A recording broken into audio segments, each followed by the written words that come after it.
Assalamualaikum warahmatullahi wabarakatuh.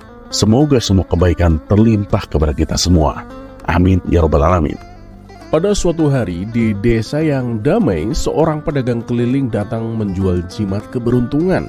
Katanya jimat ini bisa membuat siapapun yang memakainya menjadi kaya raya dan terhindar dari kesialan. Warga desa yang penasaran dengan janji manis itu segera berbondong-bondong membeli jimat meskipun harganya terbilang mahal. Namun Abu Nawas yang terkenal cerdik merasa ragu. Kalau benar jimat itu bisa membuat orang kaya, kenapa sih penjual jimat masih susah-susah berjualan di sini? Pikirnya. Ia tahu ada sesuatu yang tak beres dan memutuskan untuk membongkar kebohongan pedagang itu. Dengan santai, Abu Nawas menghampiri pedagang yang sedang dikerumuni warga. "Tuan, aku dengar jimatmu itu bisa membuat pemakainya sangat beruntung. Kalau begitu, kenapa kamu sendiri tidak memakainya untuk menjadi kaya raya?" tanya Abu Nawas membuat kerumunan terdiam. Pedagang itu pun tergagap. Jadi gini, aku hanya ingin berbagi keberuntungan dengan orang lain saja," jawabnya mencoba terlihat meyakinkan. Abu Nawas pun tersenyum. "Baiklah, kalau begitu aku ingin mencoba jimat ini tanpa membayar dulu.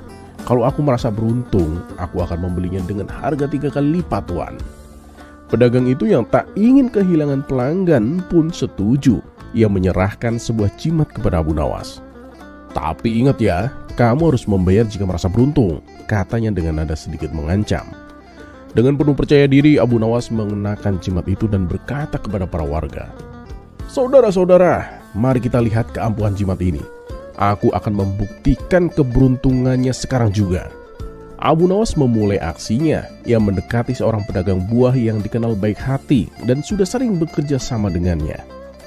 "Hei kawan, aku sekarang memakai jimat keberuntungan ini. Jadi aku rasa aku berhak mendapatkan apel secara cuma-cuma. Bukankah itu tanda keberuntungan?" katanya sambil berkedip penuh arti. Pedagang buah itu yang sudah memahami rencana Abu Nawas pura-pura terpesona. "Wah, tentu saja Abu Nawas. Kalau begitu ambillah beberapa apel ini. Keberuntunganmu benar-benar hebat Abu Nawas," katanya sambil memberikan beberapa apel. Warga pun mulai terpana. "Loh, lihat, jimat itu benar-benar bekerja," teriak salah satu dari mereka. Abu Nawas lalu melanjutkan aksinya. Ia mendekati pedagang gandum, pedagang rempah, dan bahkan pedagang kain, meminta barang-barang mereka dengan alasan keberuntungan. Semua pedagang yang diam-diam sudah diberitahu oleh Abu Nawas sebelumnya berpura-pura setuju. Mereka memberikan barang-barang itu sambil memuji keajaiban jimat. Kerumunan pun semakin riuh. Warga mulai percaya bahwa jimat itu benar-benar ajaib. Namun di sisi lain, pedagang jimat mulai gelisah. Ia sadar bahwa semakin banyak barang yang didapatkan oleh Abu Nawas secara gratis, semakin banyak pula warga yang akan menuntut hal yang sama. Setelah puas dengan aksinya, Abu Nawas pun berdiri di tengah pasar dan berkata dengan lantang, "Saudara-saudaraku, aku rasa jimat ini benar-benar membuatku beruntung. Aku mendapatkan apel, gandum, rempah, dan kain tanpa membayar." Warga pun bersorak, tapi Abu Nawas mengangkat tangannya meminta mereka untuk diam.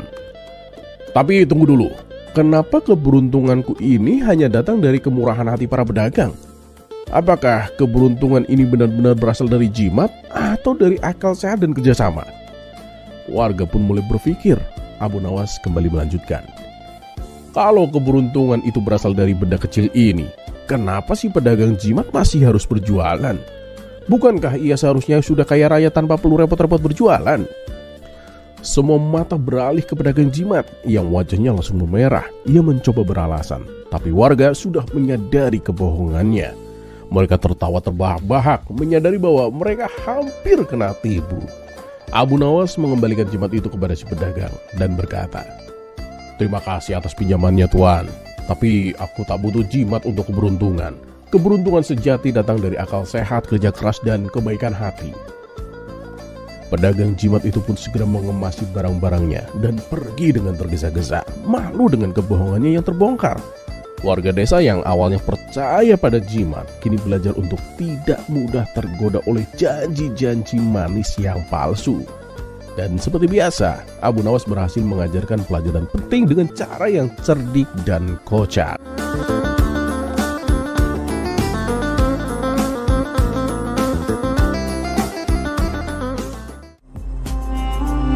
Kisah selanjutnya.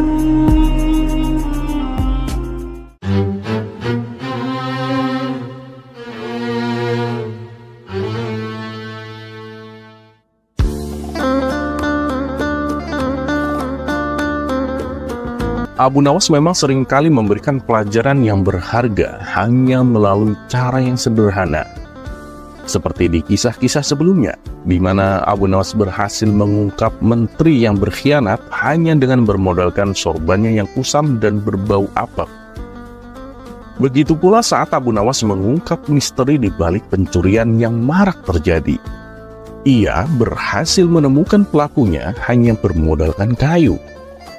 Dan pada kisah kali ini, Abu Nawas memberikan pelajaran berharga untuk Baginda Raja hanya dengan media segentong air. Kisah ini bermula ketika Baginda Raja akan berburu di hutan. Kala itu, Baginda Raja memerintahkan para pembantunya untuk menyiapkan semua peralatan dan perbekalan untuk selama berburu. Berbeda dengan acara berburu sebelumnya, kali ini Baginda Raja mengajak serta Abu Nawas. Kemudian Baginda Raja meminta Abu Nawas untuk membantunya membawakan perbekalan. Di situ Abu Nawas dipersilahkan memilih sendiri barang yang akan dibawanya. Tanpa pikir panjang, Abu Nawas justru memilih gentong tempat air minum yang cukup besar. Baginda Raja dan para prajurit heran dengan pilihan Abu Nawas. Bahkan ada beberapa orang yang menertawakannya. Mereka menganggap Abu Nawas bodoh, karena Abu Nawas lebih memilih gentong air yang besar dan berat, padahal masih banyak barang lain yang lebih kecil dan ringan. Rasa penasaran pun hinggap di benak Baginda Raja. Baginda Raja tahu betul bahwa Abu Nawas bukanlah orang yang bodoh. Tapi kenapa Abu Nawas justru memilih barang yang berat? Pasti ada maksud di balik pilihannya. Baginda Raja lalu bertanya kepada Abu Nawas, "Ya Abu Nawas, kenapa kamu pilih barang bawaan yang paling berat?" Mendengar pertanyaan itu, Abu Nawas hanya tersenyum dan kemudian membalas, "Ya nanti Paduka juga akan tahu sendiri." Karena tidak mau berlama-lama, Baginda Raja pun memerintahkan pasukannya untuk mulai perjalanan.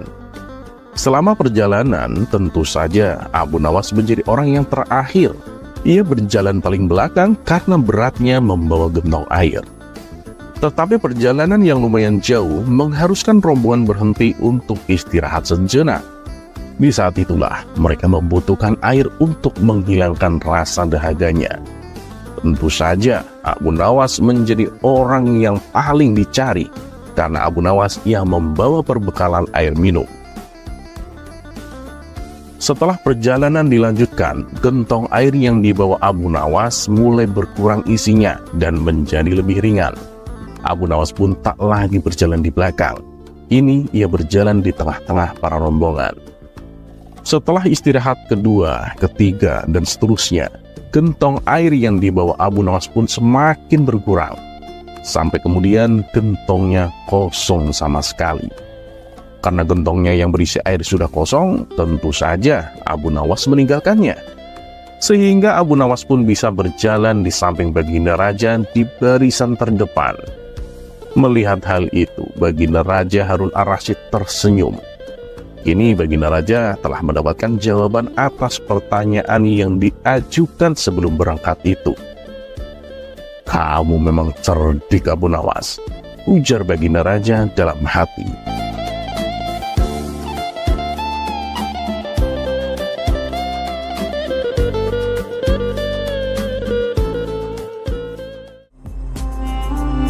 Kisah selanjutnya.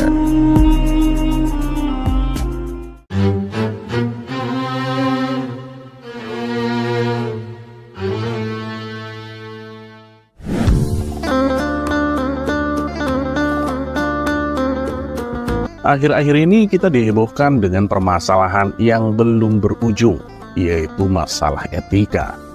Etika adalah suatu penghormatan antara kita sesama manusia.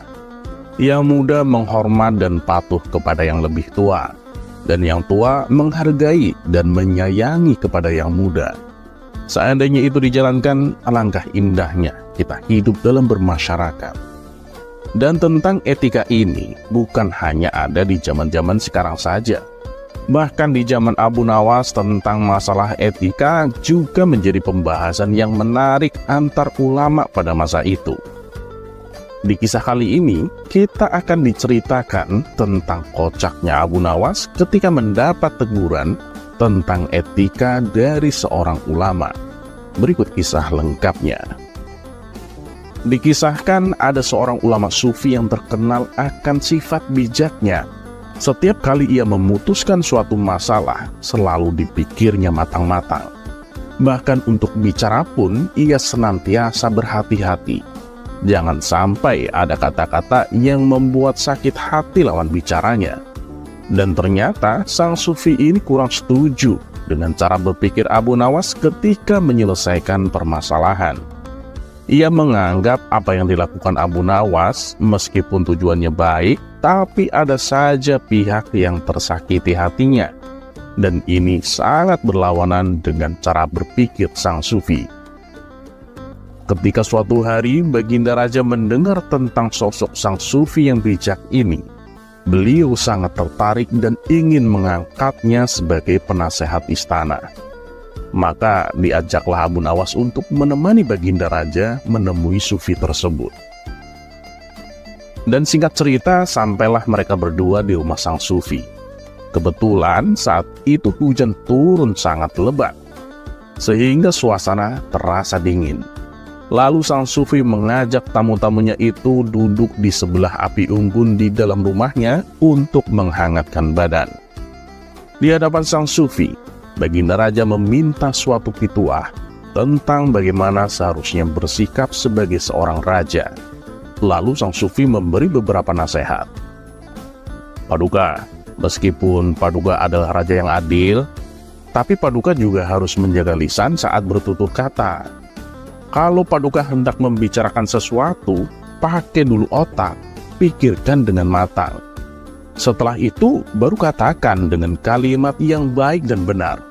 Karena lisan itu lebih tajam daripada pedang Paduka, kata sang sufi menuturkan.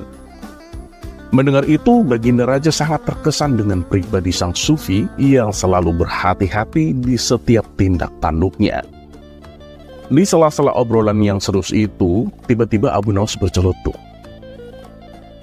Tuan Sufi, aku ingin mengatakan sesuatu. Apakah boleh, Tuan? Sesaat sang sufi menatap tajam ke arah Abu Nawas. Pasti dia akan berkata yang menjebakku. Aku sudah tahu, tutur katanya selalu menipu. Tapi aku sudah siapkan jawaban. Justru ini saat yang tepat untuk menasehatinya, pikir sang sufi. Kalau menyangkut kebenaran, silahkan, katakan saja. Dan ingat, jangan gunakan lisan untuk berkata yang tidak ada gunanya. Juga sebelum kamu berkata, berhati-hatilah.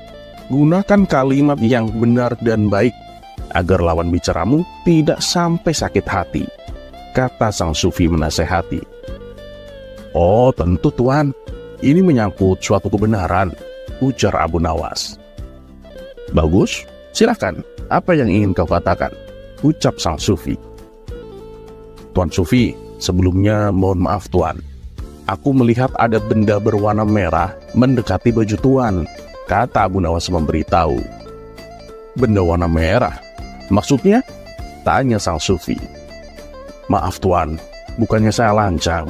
Itu benda warna merah yang apabila dipegang rasanya sangat panas, jawab Abu Nawas. Iya, benda apa itu? Tanya sang sufi kembali. Saya mohon maaf sekali lagi Tuan. Sepertinya sepercik api unggun mulai membakar jubah Tuan, jawab Abu Nawas.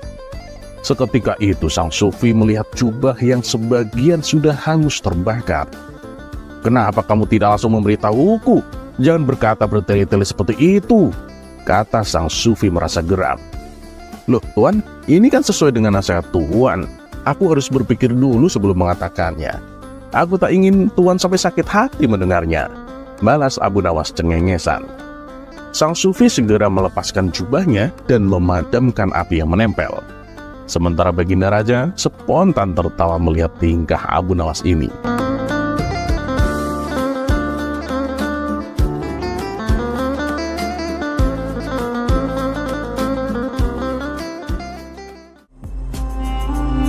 Kisah selanjutnya.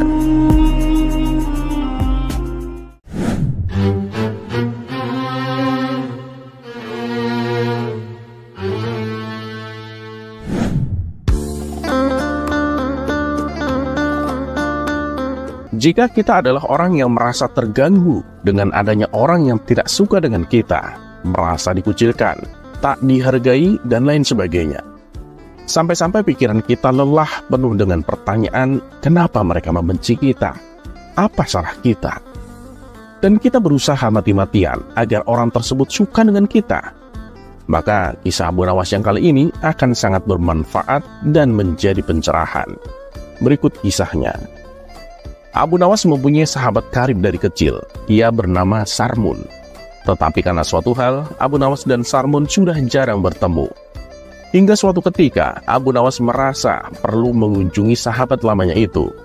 Ia pun berangkat menaiki keledai dan memulai perjalanannya.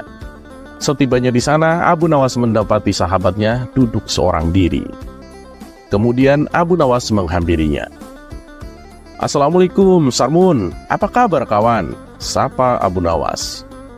"Waalaikumsalam, Abu Nawas. Alhamdulillah, kabar baik," sahut Sarmun dengan kurang semangat.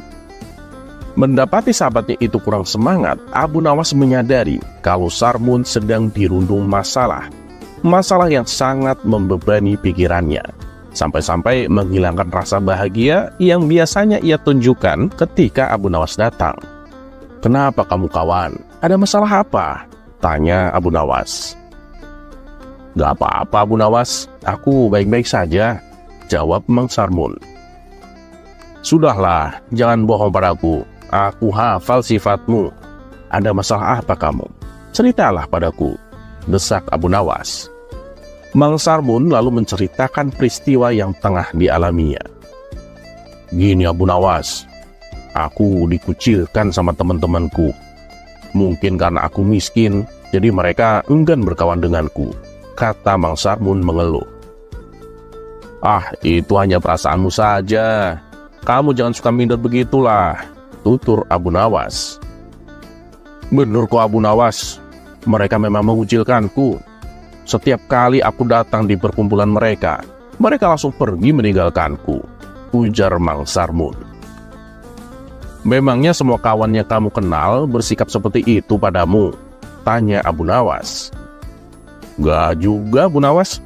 Masih ada sih yang mau berkawan denganku, termasuk kamu, Abu Nawas," jawab Mang Sarmun. "Nah, kalau gitu kenapa harus kau risaukan? Datangi saja orang-orang yang mau berkawan denganmu," sahut Abu Nawas.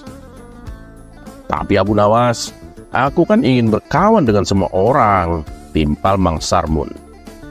"Ya sudah kawan, begini saja. Aku ada solusi untuk masalahmu ini. Ini aku ada cincin. Tolong jualkan cincin ini di pasar hewan, tapi dengan harga 5 dinar, ucap Abu Nawas. "Hah? Menjual cincinmu? Apa hubungannya dengan masalahku ini?" tanya Mang Sarmun heran. "Sudah, turuti saja. Nanti kamu juga akan tahu," ujar Abu Nawas. Maka Mang Sarmun segera pergi ke pasar hewan untuk menjualkan cincin Abu Nawas. Beberapa orang ia datangi dan kemudian ditawarkannya cincin tersebut. "Waduh, maaf, aku nggak suka pakai cincin," kata salah satu penjual hewan. "Cincin seperti ini mah paling harganya cuma 1 dinar, sahut yang lain.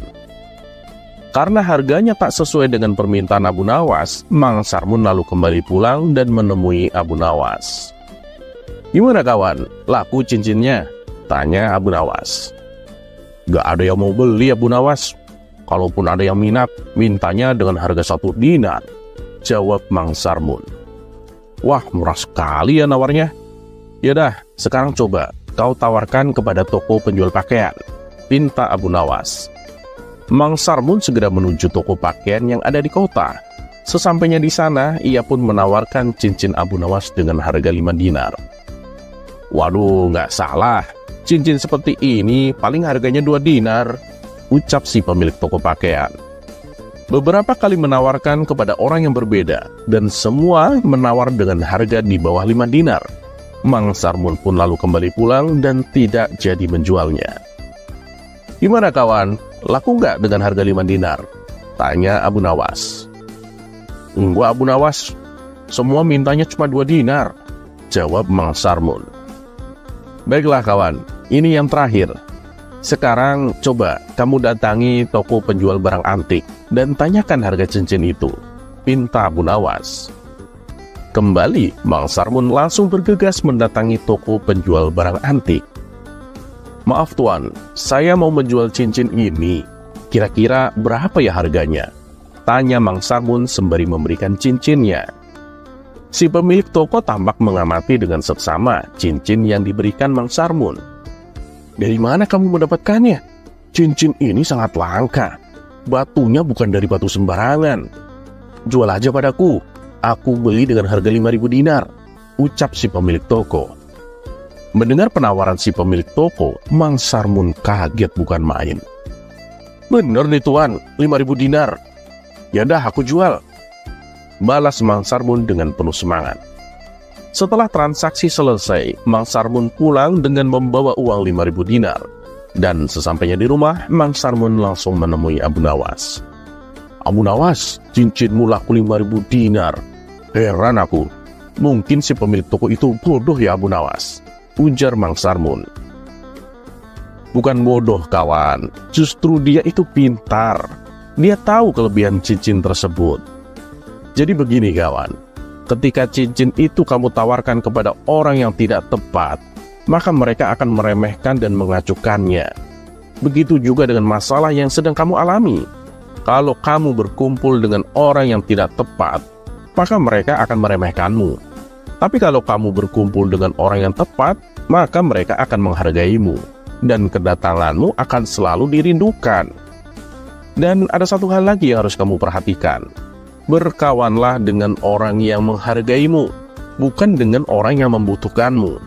Karena orang yang menghargaimu, mereka akan selalu menerimamu. Tapi bila berkawan dengan orang yang hanya membutuhkanmu, mereka akan menerimamu saat mereka butuh. Dan mereka akan meninggalkanmu saat mereka tak lagi membutuhkanmu, tutur Abu Nawas. Kamu benar Abu Nawas. Kita nggak mungkin bisa membuat semua orang suka dan mau berkawan dengan kita, balas Mang Sarmun. Ya begitulah, dan sudah menjadi sunatullah. Ketika ada orang yang suka dengan kita, maka pasti akan ada orang yang tidak suka dengan kita, ujar Abu Nawas. Setelah mendengar penjelasan tersebut, Mang Sarmun merasa lega dan tidak lagi bersedih.